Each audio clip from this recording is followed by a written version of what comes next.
second most life-changing book I have ever read.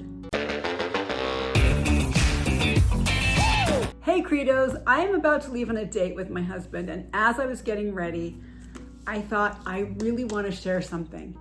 Outside of scriptures, this is the singular book that has changed my life more than anything. I first read it about 25 years ago. It's written by a man named Quinn McKay. Right after I read this, incidentally, I attended a lecture series that he gave about the book. It's called, "Is Lying Sometimes the Right Thing for an Honest Person to Do?" This book has been out of print for years, but if you can get your hands on a copy, do it and read it. I just looked on Amazon before turning on the camera, and there was at least one used book for sale, less than $4. So if someone else hasn't grabbed it, be the one to grab that. I promise it's worth it. He did come out with another book later called The Bottom Line on Integrity, 12 Principles for Higher Returns. And it's also a great book, but more business oriented. This one just grabbed me, and I think this is the better one. I'm gonna tell you a story that's either from the book or the lecture series, or maybe both. It's been at least a couple of decades since I heard the story. So the details are gonna be wrong and messed up, but the principle is the same. So this is the way I remember his story.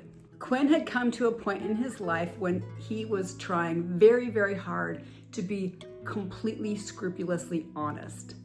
Honest in all his dealings with all his fellow men, with his family, with his coworkers, with anyone he met. He wanted to completely align his life with one of truth and honesty. And partway into this process, he left work to go to lunch, and on his way back, he stopped at a corner at a stoplight. And while he was waiting to cross, his boss came up and stood next to him. And during their little small talk, the boss asked him about a coworker. We'll call him Mr. Johnson. And he said, "Hey Quinn, what do you think of Mr. Johnson? Is he good in his position? Is he competent? Is he good for the company?"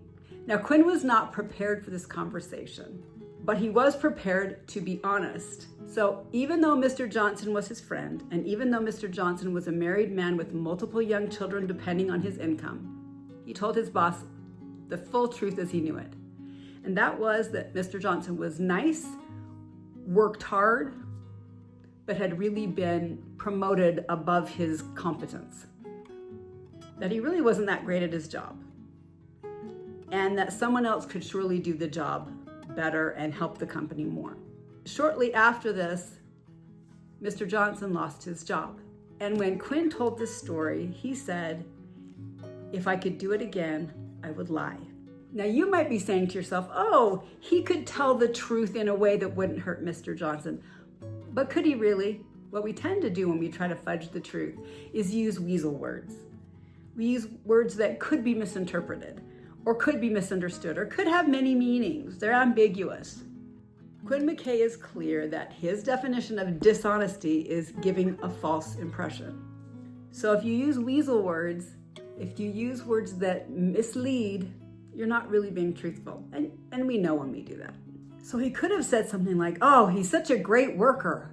He's such a hard worker. I really like working with him." But in this situation, he'd either have to outright lie to help his friend, or he'd have to use words that were deceptive but actually would reveal the truth. "Oh, well, he's such a hard worker." "Yeah, but is he competent?" "Well, I really like working with him," which is obviously you avoiding the actual answer. People aren't really fooled by those things. This book is going to make you think about what you think about honesty. Now, I value honesty a great deal, and unfortunately, I think in our society, we don't value it enough. We use dishonest means to get things we want, to get out of trouble, all sorts of things.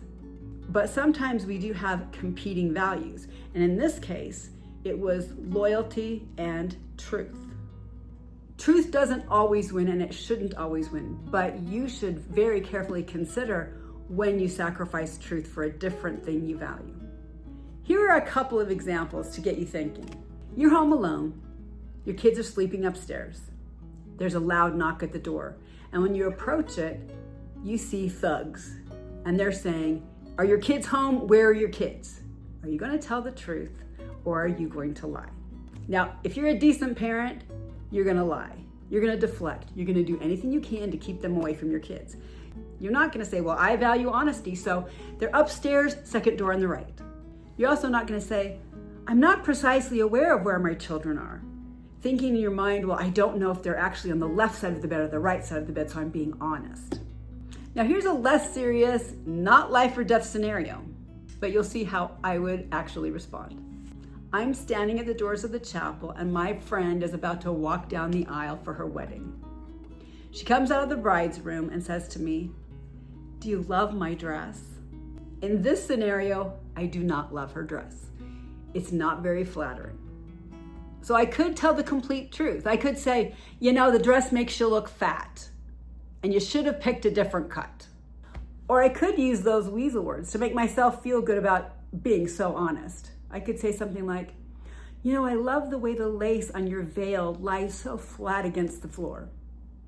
Or I could say the cuff is very pretty. Do you think your weasel words are really gonna fool your friend? I mean, how dumb is your friend?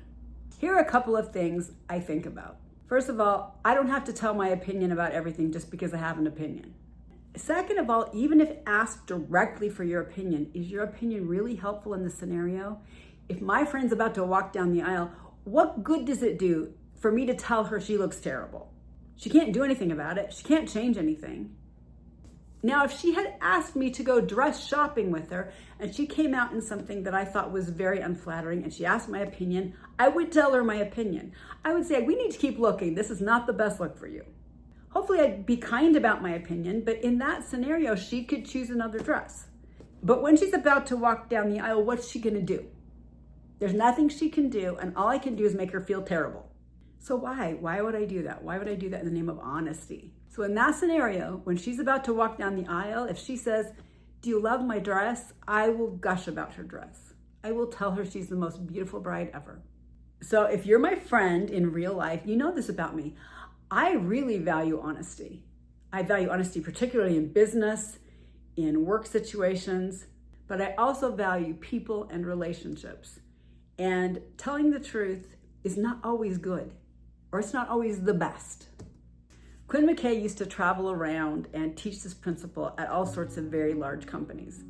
And one of the things he said is that when he'd go into a room full of, C-level executives and administrators, the first thing he would ask is, raise your hand if you consider yourself honest. Or he'd have them fill out a paper, do you consider yourself honest?